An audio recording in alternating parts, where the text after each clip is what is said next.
My marriage is falling apart with the love of my life because of his brother. I'll preface this by stating that I love my husband and will do anything that it takes to stay with him until the end. We dated for 2 years before marrying last year, and before him, my life was a mess. Now I'm the happiest person alive with him and never want this relationship to end. I'll use fake names for my husband, John, and his brother, Brian. To start, this all began a year ago before the wedding. Brian had always been a screw-up his entire life, but 2 years ago, he had sobered up and moved in with his and John's parents. John's father owns a car dealership and is quite wealthy. John grew up quite rich, but never liked that lifestyle, and decided to become a nurse instead of working for his father. Brian started working at the dealership and has turned his life around, quote-unquote, according to John's parents. I had met him a few times, and he had creeped me out and was very inappropriate. He commented about my ass and even tried to grope me once, but John stopped him. I was very adamant before the wedding about not inviting Brian. John has a strong relationship with both of his parents, and it's a reason why I admire him. So when John's parents would not attend if Brian could not, I gave in and invited Brian. That is where everything went wrong. The wedding was amazing, but Brian came up with a so-called prank. He found a half-full can of red paint in the church utility closet and thought that it would be funny to dump it on me after the ceremony. When I went to the bathroom, he jumped around the corner and splashed the paint all over me and the dress. I was hysterical and wanted to call the cops on Brian. John calmed me down and kicked Brian out of the wedding. A bridesmaid lived nearby, and I used her shower, and she lent me a dress to wear. From then on, I have never talked or even been near Brian. John is very understanding, but every year insists that we go to his parents for Thanksgiving and Christmas. He will not budge, and says that he cannot cut his parents out of his life. However, Brian is still living with his parents and attended Thanksgiving and Christmas with them last year. I somehow got through both last year, never going near Brian and staying next to John the entire time. Last week, I got sent an image of a penis, then a text following saying, "I bet your mine is bigger than my brother's." I do not know how he got a hold of my number, and I was disgusted beyond all belief. I wanted to again call the cops, but John told me that that would just allow for Brian to torment us more. Yesterday, I told John that I will not attend Thanksgiving or Christmas with his family under no circumstances. John was very conflicted about the whole matter. He said that his parents are great people and that Thanksgiving and Christmas are all he has with them. This has been by far the biggest strain on our relationship, and I can feel John and I moving apart. I don't know how to discuss this with John, and I need help. I've never done this before, and for the first time, I'm going to the internet with this issue instead of John. What can I do to fix this situation, and am I being irrational with my demands? In the comments, GhostGal84 says, "Holy shit. You need to sit your husband down and have a serious talk with him because he's ultimately enabling his brother's behavior. His brother is literally sexually harassing and assaulting you even when you haven't seen him for months and have very little contact with him. What might happen if he manages to get you alone, even for a few minutes? Had John spoken to his brother about this behavior at all?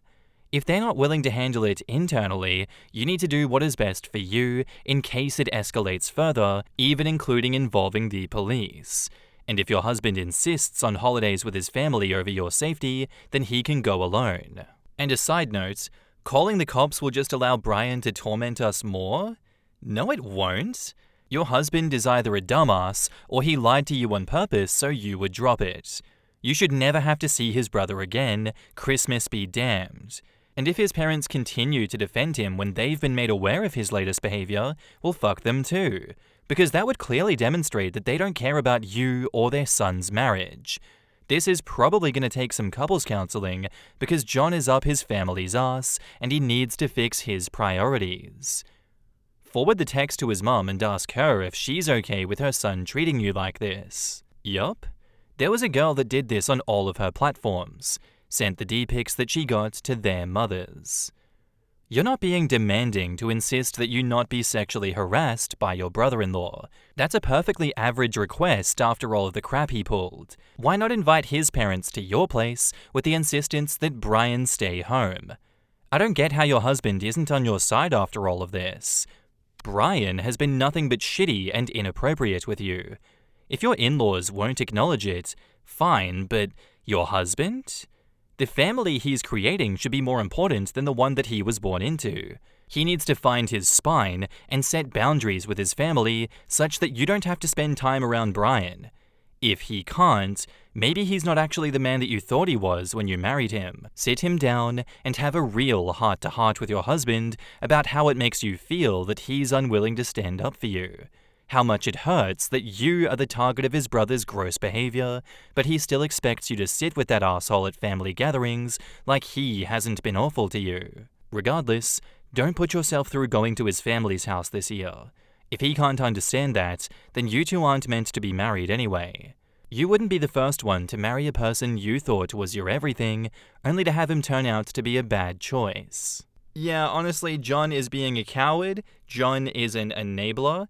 It's great that he has a strong relationship with his parents, but he's putting them over you. He's putting them and Brian over your relationship. Why? Like, you're not being unreasonable at all here.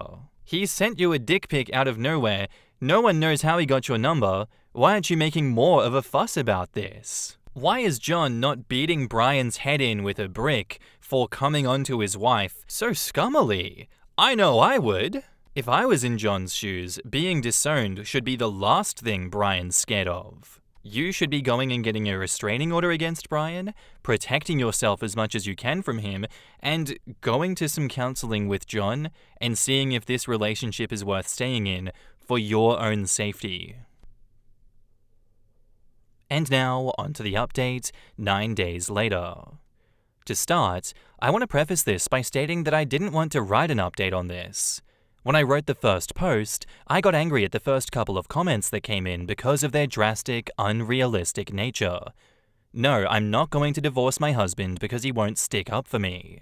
Nobody is perfect, including me, but a lot of the comments I felt didn't understand the whole scope of the problem, and I feel that's on me for not writing everything that I should have. But some of it was helpful, and I will address that later. Things I should have addressed or mentioned in the first post, I will put here. First, my husband is adopted, and so is Brian. Because of this, there's a few things that change their relationship. John was adopted at the age of 3 and doesn't remember anything other than his adoptive family. However, Brian was adopted at the age of 9 when John was 6. Brian is 6'5" and John is 5'10", and Brian has been bigger than John all his life. John has talked about how Brian was sexually abused before he was adopted, and that is a reason why his mother and father have always held back. Brian has bullied John, and I don't mean in the older brother's sense.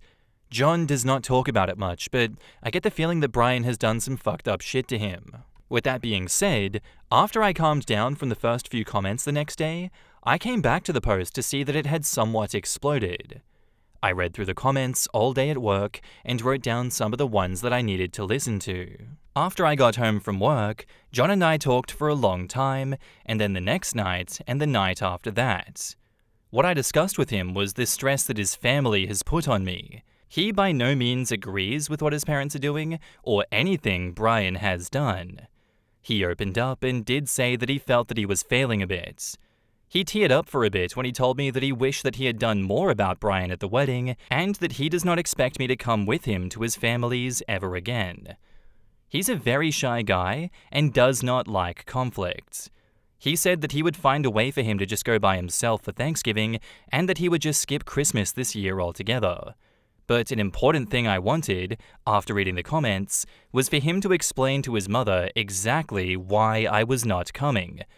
I do not want Brian to get away with this and to expect me to be totally passive in the situation. John, on the first night, was hesitant to say the least about the idea. He was afraid of many things if he did that, but the second night after thinking about it at work, he decided that it was the right thing to do. He's planning to talk to his mother next week. But some of the comments did alarm me about my behavior. One comment said that I might have some codependency, and other comments said that I should go to couples counseling. When I brought the idea up to John, he surprised me by saying that he would like to go to couples counseling. John said he would research it and has scheduled a session for us next week before he calls his mother. I'm very relieved and have felt much better. I think talking with John really helped and has assured me that John and I are on the same page. That is all that I can say, and I know that there is interest in my situation, and while I do not like for my life to be opened and read like a book, I did think that it helped me understand myself more. In the comments, Comfortable Focus says, pouring red paint on the bride's wedding dress is no prank. It's cruelty. Brian sounds like a sociopath. Would love to hear a follow-up on this. Yeah, that was seriously messed up. That wasn't a prank. That was just Brian being a sociopathic arsehole. I don't even understand why John would want to still be in contact with Brian after that. If my sibling was that cruel to my wife on our wedding day, they're out of my life until they properly apologized and atoned for what they did. I just want to know what the parents did. They must have been aware of the paint. It seems like Brian's whole family enable his behavior. His past trauma is not an excuse. I think he is a danger, and their enabling of his actions will only lead to escalation. It probably already has, and has been ignored. His childhood trauma not only isn't an excuse, they've also completely let him down by ignoring his behavior. Why adopt a kid if you're not willing to raise them properly? His shitty behavior might have started out as a cry for help, but the people who were supposed to listen didn't, and now he is an asshole. His behavior is likely to get him into more trouble, which could ultimately end up badly for him. And I don't mean the legal justice system kind of ending badly. By not parenting properly, they've steered an abused kid into a life of being hated. That's not the kind of way to raise a child. Worse than that, they've enabled him into becoming an abuser himself, replicating his own trauma in other people. Agreed. As a mum, I could never understand enabling such shitty behavior. Like, why? It's their job as parents to teach and correct Brian's awful behavior, and Brian should be placed in therapy to help deal with his past trauma. It didn't even sound like Brian had any therapy at all. You're right, Brian's past trauma is not an excuse to just let him do whatever he wants. Look at how he turned out. What an awful human being. I want to point out that the parents really fucked up by bringing in a much larger, older, traumatized kid into John's life, and then failed to supervise this new kid's interactions with a younger one. All the compassion for Brian, and none for John, and the pattern continues. That is what is behind John's passivity towards Brian. His parents unwittingly drilled into him that whatever Brian dished out, he had to cope with all alone. No support was ever coming from those self-righteous knobheads. Absolutely 100% agree with all of this. I blame the parents for starting and causing this absolute shit show. They should never have adopted Brian because they weren't prepared to parent him correctly and to fix his behavior. That was their job, and they failed themselves, they failed Brian, but most importantly, they failed John. John is the biggest victim in this situation. And, when you put it into perspective like that, it makes a lot of sense now how this situation has occurred, why John is so insistent that, we don't rock the boat, okay, guys? Let's all chill here for a second. And why John and everyone was okay with Brian spilling paint on you at the wedding and then being like, let's just never talk about this again, and let's never have it be relevant to any future transgressions of Brian's. If I were you, OP, I'd be cutting that family off entirely, starting a bunch of therapy with John, and starting completely fresh. For John's sake, for John's peace of mind, and for your own safety. Thank you for the story, OP. I hope all turned out well.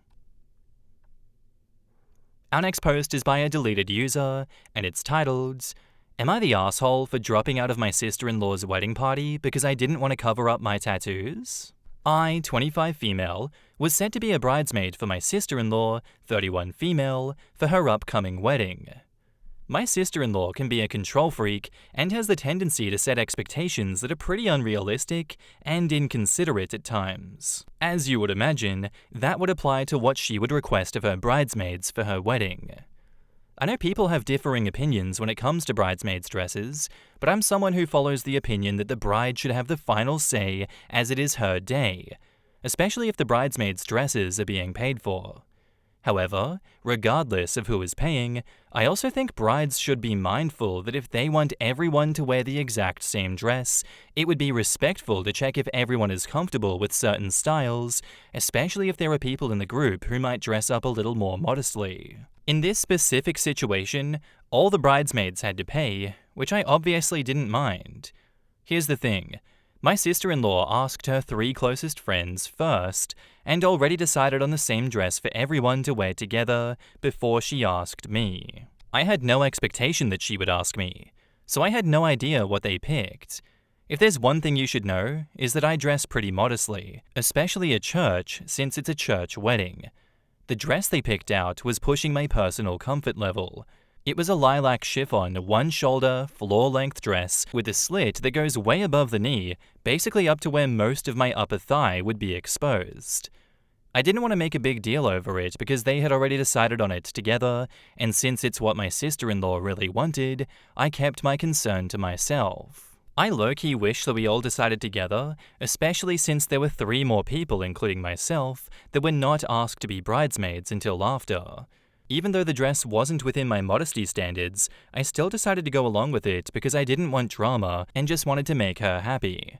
My plan was to change after the festivities during the reception, which a couple more bridesmaids planned already to do so as well, and my sister-in-law didn't mind. I thought that things were going to be okay until my sister-in-law told me last week that she didn't want my tattoos to be noticeable and wanted them covered as it would be inappropriate in church and didn't want them in the pictures. I am tatted on my wrists, shoulders, and on the back. The tattoos on my shoulders and back are not small pieces and are very noticeable with the dress that was picked out. She told me that she's been concerned about them showing because of the dress. And keep in mind, she knows about my tattoos, and the dress was still picked, knowing that they would show. I was annoyed, but since I already paid for the dress, I asked if I could wear a shawl, and she said no because she didn't want me to stand out from the rest of the group, especially since I'm not the maid of honor. She suggested this foundation that covers tattoos, which was $40 to $50-ish. I'm not going to spend that much on a foundation that I'm not going to use again. Plus, there's a chance that I'll get it on my dress and make a mess. I told her that I didn't think it was fair to expect this when she knows that I have tattoos and still picked a dress that will still have them show. If she had a problem, why pick something without sleeves or ask me to be a bridesmaid if she was going to be adamant about the style, knowing that she didn't want my tattoos being visible? She said that I was being unfair and that it was her day and that all she's asking is for me to accommodate and that it would not look good for a Catholic wedding. When she said that, I got mad because it's always the people who start with a religious guilt that don't even follow their faith and are quick to judge. My sister-in-law literally has done and continues to do everything in the book that would not be okay for a practicing Catholic to do, but I never judge her because I have a past too and still struggle. Yet for her to say that it would not be appropriate for a Catholic wedding is just hypocritical, and made me feel like I was going to make it unholy somehow over them. I got tatted when I walked away from my faith, but I came back to it. And I'm pretty devout now despite my struggles with shortcomings. For her to say that I'm not accommodating is just beyond me because she already knows how I dress now, especially in a church setting. I even cover my hair at church. And I still pushed my convictions and preferences aside and wear this for her because I wanted to keep the peace and not make a fuss. When I told her all of this, she started making comments about how I'm being selfish for not putting on the foundation, and then proceeded to say that the dress looks trashy on me anyways because of my body. I'm on the curvy side, and unfortunately have a large chest, so certain styles will make me look bigger and emphasize my chest, and that's what the dress did to me. I'm not trying to brag. I personally don't like it, hence why I'm mindful of how I dress, but it's not like it's in my control as to how the dress would fit and look on me, but it's overall why I prefer to be more covered. I just ended the conversation with, if it's going to continue as an issue, I didn't want to trouble her further and would rather that she pick someone else because we can't see eye to eye. I feel bad for dropping out, but her wedding is not for 5 months, and I think it's just for the best that I'm no longer a part of the bridal party. Am I the asshole? In the comments, OP clarifies on the church, religion involved, and the priest regarding revealing dresses. Some priests are relaxed, to be honest, even though that's a known rule in the church. I've met the priest and he's laid back, and because the parish community is small and it's dying in their area, I think he'll let it pass because this was the first wedding in that parish in almost a decade from what I heard. Has OP suggested alternative ways to cover her tattoos? OP says, I asked about a shawl and she said no because it will make me stand out. Personally, I cover my tattoos in general, so it was less about whether or not I want to show them, but more so that she's expecting me to cover them up when she picked a dress, knowing they would show, and making me out to be the one that's being unfair when she and her friends picked the dress without asking if everyone else in the bridal party was okay with the style. A commenter asks, did she pick you because you're a part of her family and she cares about including you in her special day? Or did she pick you out of obligation and because she wants to mold you into her aesthetic? You're a human being, not a stage prop. Either she wants you in her wedding, all of you, knowing who you are, or it's best for you to attend as a guest and let her have what is important to her, the aesthetic with people as props. She might as well hire actors. And OP replies, at this point, I don't know. But my husband told her that I'll still attend as a guest, and this will be our last involvement with her going forward. Do the other bridesmaids have tattoos? And if the groom cares about covering up tattoos, OP says, 2 other bridesmaids have tattoos, but they're not noticeable, and they're small, unlike my pieces. Her fiancé doesn't really care. Back up to the post, there's an edit. Hey y'all, OP here. Just to clarify something, in response to some comments that wasn't mentioned in this post earlier, this sister-in-law is my husband's sister. None of my brothers are married. Trust me, I would have responded to her a little differently if that were the case, but since she's my husband's blood, it's his job to put her in check because that's his sister, which he already did. I can totally make another post to share what happened in that conversation between the two of them, but I don't know if I want to because it's a lot to unpack. Thank you for the comments. It's definitely made me feel better about my decision instead of feeling bad. And now, on to the update, 2 days later. I was debating whether or not to post this, but since a decent amount of you asked and wanted to know, I decided that I might as well spill the tea.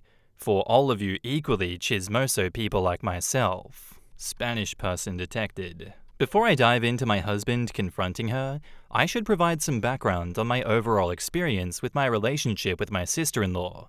In the beginning of my initial post, I talked about how she has the tendency to be controlling and set very unrealistic expectations that can influence the way that she treats other people. Let me make one thing clear. She and I were very close at one point, or so I thought, and I treated her like my own older sister. She has seen me at some of my worst moments since I've been with her brother, but even then, I knew about her toxic behaviors. But a part of me always prayed that she would grow and do better with time. Almost 7 years later, and she clearly has proved me wrong every time. In the year that I've known her, I've noticed how she does pride herself as being the favorite child between her, my husband, and their brother. I didn't grow up with my half-siblings and grew up very much an only child, so I never understood the dynamics between siblings and the competitiveness between them for parental approval and praise. To be honest, my husband and his brother don't really take any of it to heart or see anything as a competition, but their sister does. Any given opportunity she finds to make remarks about how she is the favorite, and which among them is the least favored among the 3 of them. I initially saw it as joking and typical sibling banter, but as time went on, it would irritate me. It especially doesn't help when I notice that my in-laws don't even realize they play favorites and enable her bullshit. For example, if my sister-in-law makes an out-of-pocket remark or comment at family gatherings, comments that earn you a smack if you had the nerve to say it to the wrong person, and they never say anything to her. But heaven forbid my husband or his brother make a joke about something. They get worked up. It is clear because they are not treated equally. She really does think she can act however she wants. I'm not going to get into detail, but she's done things in the past that only prove that as long as things are going in her favor in regards to her parents' approval, they are very religious people for some context, she has no problem outing or screwing over her brothers.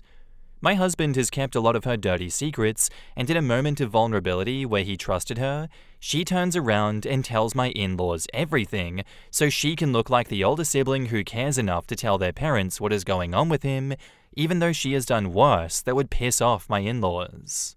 You might be asking, why not say anything to them as payback? My husband and I are the type of people who also don't think stooping to her level will achieve anything. Essentially, they're not my secrets to tell because that's between her and God, and whether or not she will ever come clean to their folks. Overall, that alone really changed my husband's view of his sister because it showed how selfish she is, and of course he felt betrayed even though his specific occurrence happened almost 6 years ago. He forgave, but never forgot. Since then, and just over the time that I've been with my husband, everything she says and does just don't go unnoticed. I know some of you guys may ask why let it drag, and well, if she's ever confronted for something she did wrong, she always finds ways to make herself the victim and gets the whole family involved. So you'd be talking to a wall of nonsense and excuses. We just learn to set boundaries, especially when it comes to family functions at this point. I guess my sister-in-law sees through her bullshit, but doesn't exhaust herself to confront her because my mother-in-law is overprotective of her, even when she knows her daughter can act very inappropriately. From what I see, mother-in-law gets like that because sister-in-law has ran away and temporarily cut ties with them when things don't go her way. And I get it. She wouldn't want to have a strained relationship with her daughter, but still. So imagine how angry my husband is because he's already been holding in his frustrations with his sister and knowing how passive his parents have become when it comes to her. Well, when he confronted her via FaceTime, he obviously came to my defense and told her that she is being unreasonable and unfair. And well, cussed her out because she kept making all kinds of excuses, and he basically handed her ass back to her. He didn't just leave it at regarding the wedding. He called her out on everything, and something she also said about me to the other family that we were not made aware of until a few hours before he called her. Turns out she was going around talking about the whole dress and tattoo situation, and me dropping from the bridal party to some family members, one of which recorded what she was saying and sent it to my husband. And then she went off on a tangent, talking about how his brother can do so much better than me, and how she feels so sorry for her baby brother because I'm so lazy and won't help him financially. Basically referring to how my husband is supporting us while I'm in school full-time. Keep in mind, I'm in medical school. Working part-time is not even an option for most med students. My husband went off on her about that, and why our marriage and decisions in it bother her that much to bring it up. My husband is traditional, and believes that as he is a man, he should provide regardless of whether or not I choose to work. He decided that he wanted to support us so I can follow my dreams to pursue medicine, and that bothers her enough to downplay me as a lazy freeloader when my career will eventually provide us with more stability down the line. Regardless of how anyone looks at this, I don't know what her issues are, but targeting me just doesn't make any sense. After 30 minutes of yelling and hearing her fake cry, and her "I'm sorry buts," my husband told her since her wedding day is a family event, he'll still participate out of obligation, and I will be a guest, but consider that to be the last time we will ever be involved in something that involves her. We're only planning to stay for the wedding mass, and we'll leave right after dinner. Free food, I don't care. That's all. I know at this point why still attend, but my husband is also good friends with her fiancé and is a groomsman, and it wouldn't feel right to drop him just because my sister-in-law is crazy. However, my husband gave her an ultimatum that if he finds out that she pulls similar crap again between now and the wedding, then we won't go to the wedding altogether. Going forward after said wedding, or if she decides to open her mouth again, my husband decided that we won't contact them or see them again, which makes it easy since they'll be moving to a different state. I'm counting down the days. If there's something that I want to make clear here at the end of my post, is that I do not wish her anything bad, nor do I hate her. I do forgive her. However, for my mental and emotional health, I just won't maintain a relationship with her of any kind going forward. I do genuinely pray that she grows and learns from all of this and makes better choices if she has kids one day. I also hope that she questions if this toxicity was worth losing a relationship with her brother over. In the comments, good on him. It sounds like you're free of her. I hope your brother-in-law follows your husband's lead.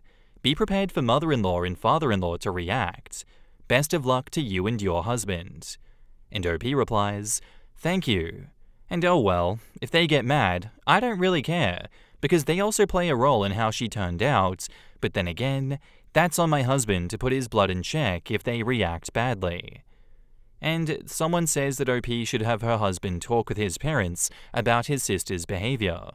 OP says, I mean, I can admit that I have my shortcomings as well. I mean, my posts ain't the most Christ-like, since me venting on here doesn't make me any better, but I'm speaking mostly out of frustration, anger, and feeling somewhat betrayed. I'm no better than her at the end of the day, and I will do my best going forward. We all have room to improve. I mainly posted this to get perspective because I have a bad habit of people-pleasing and second-guessing decisions for myself that I make from time to time, so it helps knowing people see where I'm coming from. I definitely need to go to confession after this. And that's all I have for you today, guys. I do hope you enjoyed today's episode. If you did, let me know what you thought of it down below, and I'll see you in the next one. Bye.